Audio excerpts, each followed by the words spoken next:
हरे कृष्णा राधे राधे। दोस्तों, हिंदू धर्म में एकादशी का सबसे ज्यादा महत्व माना जाता है।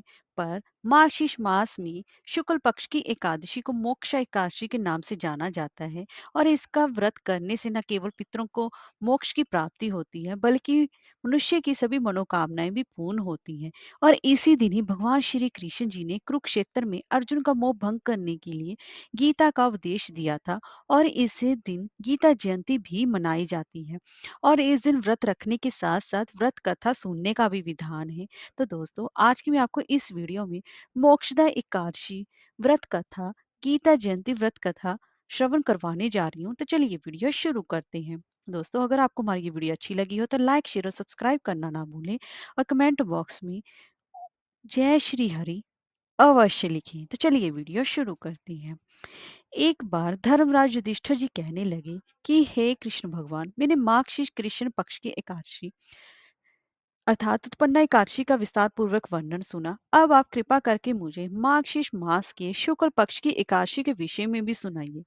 इस एकादशी का क्या नाम है तथा इसके व्रत का भी क्या विधान है, इसकी विधि क्या है, इसका व्रत करने से किस फल की प्राप्ति होती है, ये सब बातें आप मुझसे विस्तार पूर्वक कहिए। तब भगवान श्री कृष्ण जी बोले कि मार्गशीर्ष मास की शुक्ल पक्ष में आने वाली इस एकादशी को मोक्षदा एकादशी के नाम से जाना जाता है। और यह व्रत मोक्ष देने वाला तथा चिंतामणि के समान सभी मनोकामनाएं पूर्ण करने वाला है, जिससे आप अपने पूर्वजों के दुखों को भी खत्म कर सकते हैं। और इसका महात्म अब मैं तुमसे कहता हूँ, तुम ध्यान पूर्वक सुनना। एक बार गोकुल नाम के नगर में वेखानस नाम का एक राजा राज्य करता था। उसके राज्य में चारों वेदों के ज्ञाता ब्राह्मण रहते थे। वह राजा अपनी प्रजा का पुत्रवत पालन करता था। एक बार रात्रि में राजा ने एक स्वप्न देखा कि उसके पिता नरक में हैं, तो उसे बड़ा ही आश्चर्य हुआ। प्रांतः वह विद्वान ब्राह्मणों के पास गया और अपना स्वप्न सुनाया। कहा, मैंने अपने पिता को नरक में कष्ट उठाते देखा है। उन्होंने मुझसे कहा है कि हे पुत्र, मैं नरक में पड़ा हूँ, यहाँ से तुम मुझे मुक्त कराओ। जब से मैंने ये वचन सुने हैं तब से मैं बहुत ही ज्यादा बेचैन हूँ। चित्त में बड़ी ही अशांति हो रही है। मुझे इस राज्य, धन, पुत्र, स्त्री, हाथी, घोड़े आदि में कुछ भी सुख प्रतीत नहीं हो रहा है। क्या करूं मैं? तब राजा ने कहा, हे ब्राह्मण देवताओं, इस दुख के कारण मेरा सारा शरीर जल रहा है। अब आप कृपा करके कोई तप, दान, व्रत आदि ऐसी कोई उपाय बताइए जिससे कि मेरे पिता को मुक्ति मिल जाए। उस पुत्र का जीवन व्यर्थ है जो अपने माता पिता का उद्धार ना कर सके। एक उत्तम पुत्र जो अपने माता पिता तथा पूर्वजों का उद्धार करता है, वह हजार मूर्ख पुत्रों से अच्छा है। जैसे एक चंद्रमा सारे जगत में प्रकाश कर देता है, परंतु हजारों तारे नहीं कर सकते। तब ब्राह्मणों ने कहा कि हे राजन, यहाँ पास ही भूत, भविष्य और वर्तमान के ज्ञाता पर्वत ऋषि का आश्रम है। आपकी समस्या का हल वे जरूर करेंगे। ऐसा सुनकर राजा मुनि के आश्रम पर गया। उस आश्रम में अनेक शांतचित्त योगी और मुनि तपस्या कर रहे थे। उसी जगह पर्वत मुनि बैठे थे। राजा ने मुनि को साष्टांग दंडवत प्रणाम किया। मुनि ने राजा से सांगोपांग कुशल पूछी। राजा ने कहा कि महाराज, आपकी कृपा से मेरे राज्य में सब कुशल है, लेकिन अकस्मात मेरे चित्त में अत्यंत ही अशांति होने लगी है। ऐसा सुनकर पर्वत मुनि ने आंखें बंद की और भूत विचारने लगे। फिर बोले, हे राजन, मैंने योग के बल से तुम्हारे पिता के कुकर्मों को जान लिया है।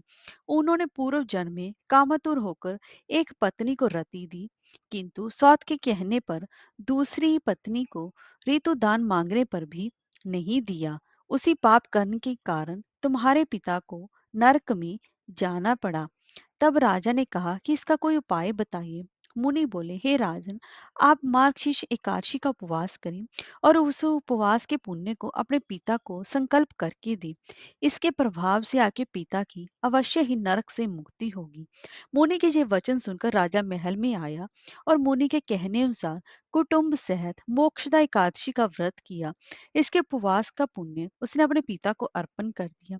इसके प्रभाव से उसके पिता को मुक्ति मिल गई और स्वर्ग में जाते हुए वह अपने पुत्र से कहने लगे कि हे पुत्र, तेरा कल्याण हो। यह कहकर वह स्वर्ग चले गए। मार्गशीर्ष मास की शुक्ल पक्ष की एकादशी का जो व्रत करते हैं, उनके सभी पाप नष्ट हो जाते हैं। इस व्रत से बढ़कर मोक्ष देने वाला और कोई व्रत भी नहीं है और इसी दिन गीता जयंती भी मनाई जाती है। साथ ही ये धनुर्मास की एकादशी भी कहलाई जाती है। अंत इस एकादशी का महत्व कई गुना और बढ़ जाता है। इस दिन से गीता पाठ का अनुष्ठान प्रारंभ करें तथा प्रतिदिन थोड़ी देर गीता का इस दिन से पाठ प्रारंभ करना चाहिए और हर रोज गीता पढ़नी चाहिए। ऐसे आपके पितरों को मोक्ष की प्राप्ति होती है। हरे कृष्णा, राधे राधे।